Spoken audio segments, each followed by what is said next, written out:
Hivi tunaenda kuangalia kitu kimoja ambacho ni basic formula in Microsoft Excel. Kitu cha kuzingatia kabla tujaenda kwenye real practice, cha kwanza kwenye formulas. Formula ndio inaweza ikawa ni summation, ikawa ni average, ikawa ni maximum, ikawa ni minimum, ikawa ni subtraction, na ikawa ni addition na kadhalika.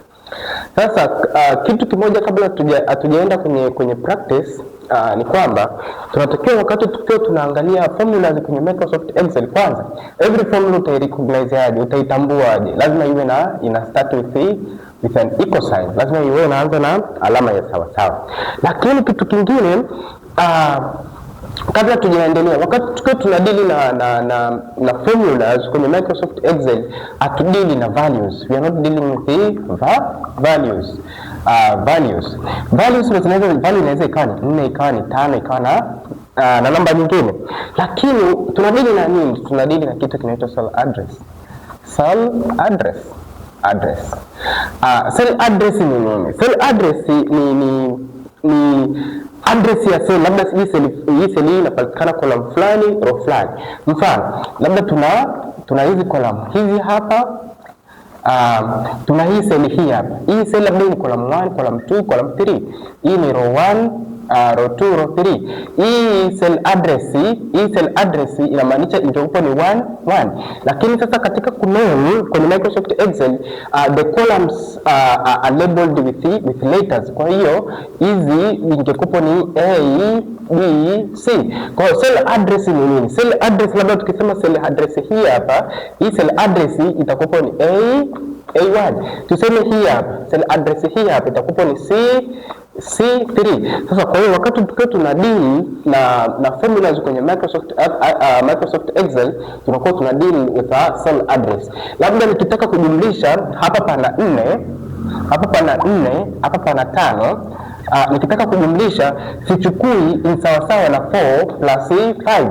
Nachukua ni sawasawa na nini? Na cell address. Cell address ambayo ipo kwenye 4 ni A1 plus C3.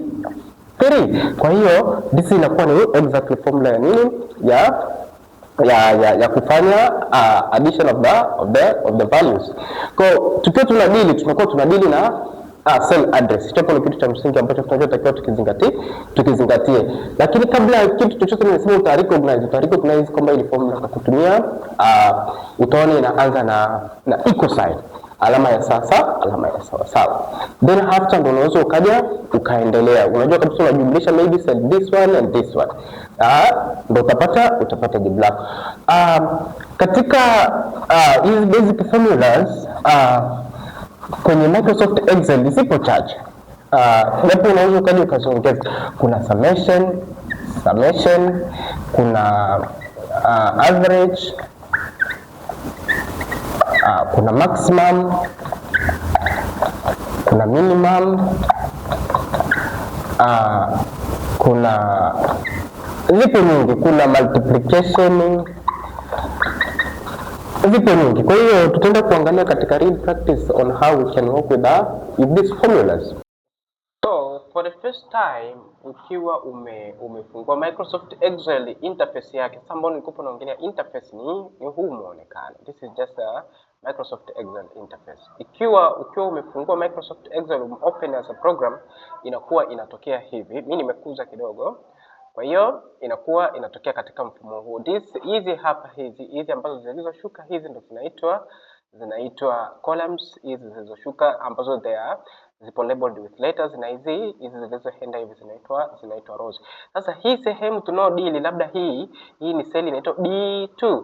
So tunakuwa tunadili with the cell ambayo hii cell ukienda kuangalia jina lake limeandikwa, cell name yake ni B2 hapa. So wakati tukiwa tuna work with the Microsoft Excel, we are dealing with the cell address. Maybe tunataka tujumlishe cell hii hapa na hii hapa. Labda tuseme hapa ni 5, hapa ni nini, na hapa ni 4, na hapa ni, inamaanisha kuna cell B2 na hii hapa ni cell C2. Tukitaka kujumlisha, labda jibu letu likae kwenye D, tungeingiza hii hapa ambayo ni sawa na cell hii hapa, tujumlishe cell hii hapa. Kwa hiyo tungekuwa tunapata jibu very simple.